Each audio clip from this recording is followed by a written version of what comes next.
Israel ও হামাসের মধ্যে সংঘর্ষ নতুন করে তীব্র আকার ধারণ করেছে। গাজার ওপর ইসরায়েলি বোমা হামলায় বহু বেসামরিক নাগরিক নিহত হয়েছে। হামাসও পাল্টা হামলা করেছে ইসরায়েলের উপর, যা বহু হতাহতের কারণ হয়ে দাঁড়িয়েছে।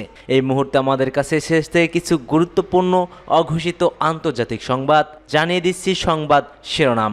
এবার দীর্ঘমেয়াদী ও বড় ধরনের যুদ্ধের জন্য প্রস্তুত Iran.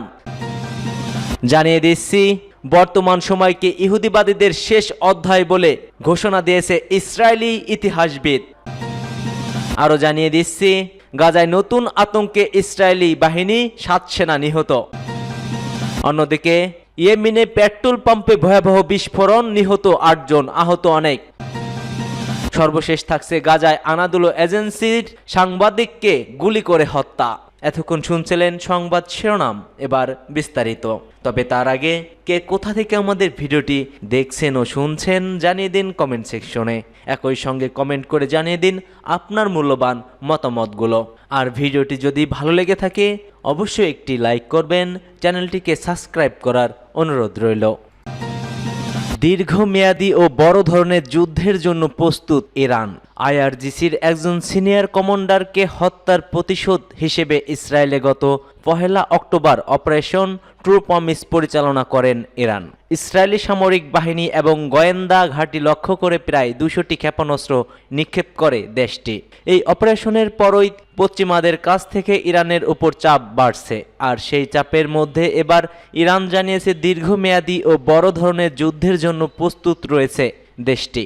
Islamic revolutionary guard corps কর্মীদের উদ্দেশ্যে প্রধান কমান্ডার বলেন, ইরানের সশস্ত্র বাহিনী বড় ধরনের যুদ্ধ এবং দীর্ঘমেয়াদী সংঘাত তৈরি হলে দেশকে রক্ষা করার জন্য সম্পূর্ণ প্রস্তুত।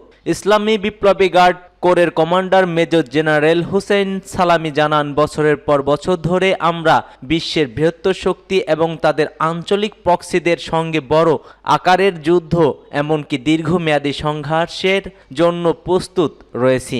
সেই সঙ্গে তিনি আরও জানান, ইরানি বাহিনী যে শক্তি অর্জন করেছে তা কয়েক দশকের সার্বক্ষণিক প্রচেষ্টার ফল। বর্তমান সময়কে ইহুদিবাদীদের শেষ অধ্যায় বলেছেন ইসরায়েলি ইতিহাসবিদ। বর্তমান সময়ে ইহুদিবাদ তার শেষ অধ্যায় বা সর্বশেষ চূড়ান্ত পর্যায়ে থাকতে পারে বলে মনে করেন ইসরায়েলি ইতিহাসবিদ, রাষ্ট্রবিজ্ঞান ও সাবেক রাজনীতিবিদ ইলান পাপ্পে। কাতার ভিত্তিক সংবাদ মাধ্যম আল জাজিরাকে ইলান পাপ্পে জানিয়েছে, তিনি বিশ্বাস করেন ইহুদিবাদ এখন চূড়ান্ত পর্যায়ে থাকতে পারে। আমি কিছুটা সতর্কতার সঙ্গে বলতে রাজি আছি যে এটা জায়নবাদদের শেষ অধ্যায়, অর্থাৎ ইহুদিবাদদের শেষ অধ্যায়। তিনি বলছেন, ঐতিহাসিকভাবে মতাদর্শগত আন্দোলনে বর্তমান ইহুদিবাদীদের বিকাশ ঔপনিবেশিক হোক বা সাম্রাজ্যবাদী হোক না কেন, এটা কোনো ব্যাপার না, এটা সাধারণত চূড়ান্ত অধ্যায়। তবে ঐতিহাসিক দৃষ্টিকোণ থেকে শেষ পর্যায়কে একটি দীর্ঘ প্রতিক্রিয়া বলেও উল্লেখ করেন তিনি। ইলান পাপ্পে বলেন, এটা কোনো তাৎক্ষণিক প্রতিক্রিয়া নয়, এটা হবে কিনা সেটা বড় কথা নয়, প্রশ্ন হচ্ছে কখন হবে। পাপ্পে আল জাজিরাকে আরও বলেছেন, তিনি বিশ্বাস করেন যে মার্কিন নবনির্বাচিত প্রেসিডেন্ট ডোনাল্ড ট্রাম্পের অধীনে গাজায় গণহত্যা কমপক্ষে কয়েক মাস চলতে থাকবে। এদিকে ইসরায়েলে গণহত্যার কারণে গাজা ও পশ্চিম তীর জুড়ে উত্তেজনা বাড়ছেই। 2023 সালে 7 অক্টোবর হামাসের হামলার পর থেকে প্রায় 46,000-এর বেশি মানুষকে হত্যা করেছে ইসরায়েলরা, যাদের বেশিরভাগই ছিল নারী ও শিশু। গাজায় নতুন আতঙ্কে ইসরায়েলি বাহিনী 7 সেনা নিহত। গাজা 2023 সালের অক্টোবর থেকে ইসরায়েলি সেনাবাহিনীর ছোড়া হাজার হাজার অবিস্ফোরিত গোলা বারুদ ছড়িয়ে ছিটিয়ে আছে। এক প্রতিবেদনে এমনটাই জানিয়েছে ইসরায়েলি সংবাদ মাধ্যম।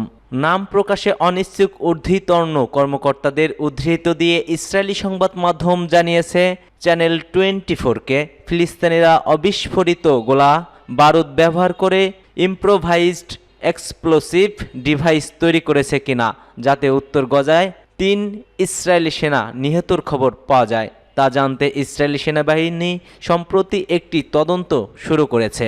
প্রসঙ্গত গত বুধবার 8 জানুয়ারি ইসরায়েলি সেনাবাহিনী ঘোষণা দিয়েছে, উত্তর গাজার বেইত হানুনে একটি ট্যাঙ্কের নিচে ইডি বিস্ফোরণে ৩ সেনা নিহত ও ৩ জন আহত হয়েছেন। এছাড়া রোববারের এক প্রতিবেদনে তুর্কি গণমাধ্যম জানিয়েছে গাজায় পুঁতে রাখা বোমার বিস্ফোরণে ইসরায়েলে ৪ সেনা নিহত হয়েছে। প্রতিবেদন অনুসারে ইসরায়েলি সেনাবাহিনী গাজায় হাজার হাজার গোলা বারুদ নিক্ষেপ করেছে। যুদ্ধ শুরু হওয়ার পর থেকে কেবল বিমান বাহিনীই প্রায় ৩০,০০০ বোমা ফেলেছে উপত্যকাটি জুড়ে। চ্যানেল ১২ বলছে গাজায় ইসরায়েলি বিমান থেকে ছোড়া হাজার হাজার বোমা অবিস্ফোরিত রয়েছে, যার মধ্যে কিছু বোমার ওজন ১ টনেরও বেশি। ইয়েমেনে পেট্রোল পাম্পে ভয়াবহ বিস্ফোরণ, নিহত ৮। ইয়েমেনের আল বাইদা প্রদেশে একটি পেট্রোল পাম্পে জ্বালানি সংরক্ষণ ট্যাঙ্ক বিস্ফোরিত হয়ে ৮ জন নিহত হয়েছে। এ ঘটনায় আহত হয়েছেন আরও ৫০ জন। দেশটির চিকিৎসা কর্মী ও স্থানীয় কর্মকর্তাদের বরাত দিয়ে এ খবর জানিয়েছে রয়টার্স। প্রতিবেদনে বলা হয়েছে দেশটির জাহের জেলার পেট্রোল পাম্পটির প্রসঙ্গ নেই ট্যাঙ্কটি ছিল। এই শক্তিশালী বিস্ফোরণ পেট্রোল পাম্প ও সংলগ্ন এলাকার ব্যাপক ক্ষয়ক্ষতি হয়েছে।